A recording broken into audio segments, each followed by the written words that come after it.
The realization came about because I was working with a coach who said to me quite innocently, "What would you love in your life?"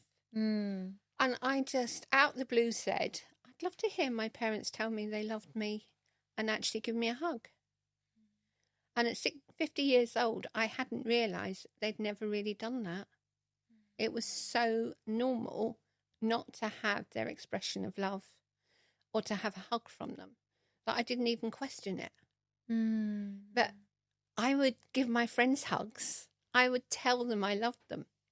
But so there was an absolute disconnect between family and friends. And in that realization that that is what I wanted, I then started to question everything about my life.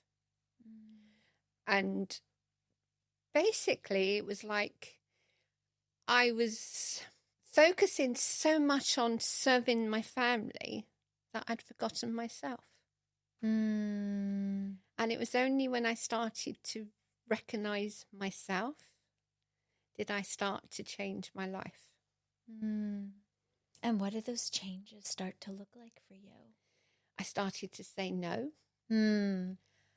I stopped listening to my abusive partner and started to stand up to him, knowing that potentially I could end up being hit. However, it was almost like in standing up for myself, I made him step back. Wow. Because there was this part of me that was going, no, I'm not accepting this anymore.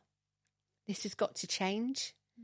And we pick up on other people's reactions, even if it's subconsciously. And he was obviously picking up on the fact that I was saying to him, no more. Even if I was only saying it in my head to myself, he was picking up on that. So he started to step back. And it was like I had this sudden freedom of I could say something and not be fearful of a reaction that had always been there. So yes, that was a big, big shift for me. And then I noticed that other people started to respond to me differently because I'd actually spoken up for myself. Wow.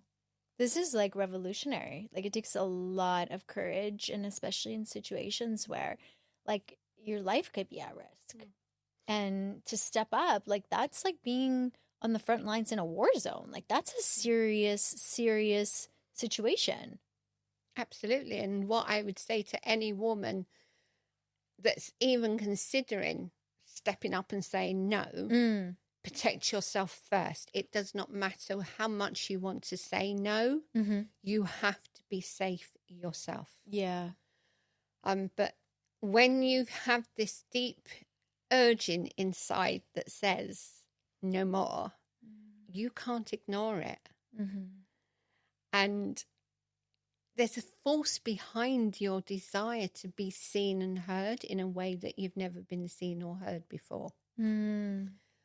So just one no, even to just somebody who you would normally say yes to, who isn't a threat to you, will start you realizing that you matter.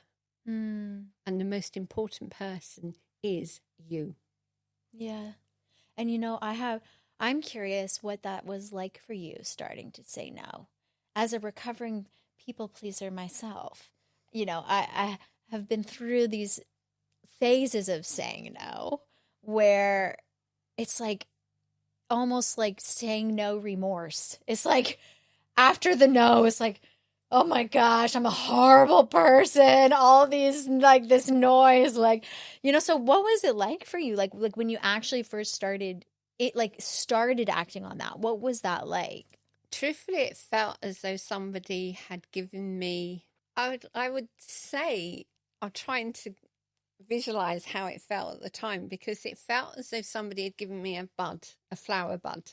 And it was like this flower was gradually opening each time I said no. There was like another sort of bit of the bud opening up, to the point where it's got that I was willingly saying no and not beating myself up for saying no, because I could see that I was physically changing as each no was spoken.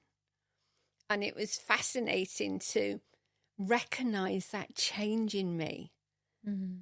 That just from saying no occasionally and then saying no more often, I stopped worrying what they would think about me. It did not matter anymore, because in saying no, I was actually doing good to myself rather than them continually. Right. So it was, as I say, like a flower opening, a bud opening. Yes. And why do you think it's like, what about this is so important for women? We are taught to give. And I recognise with my parents that they were never taught to express love. So for my part, it was recognising that it wasn't their fault. And it wasn't my fault that I landed up in abusive relationships. It's because that was what I was looking for, love. But I didn't know there was different kinds of love. And in that searching, it was like, how do you put it? A realisation that life is to be lived.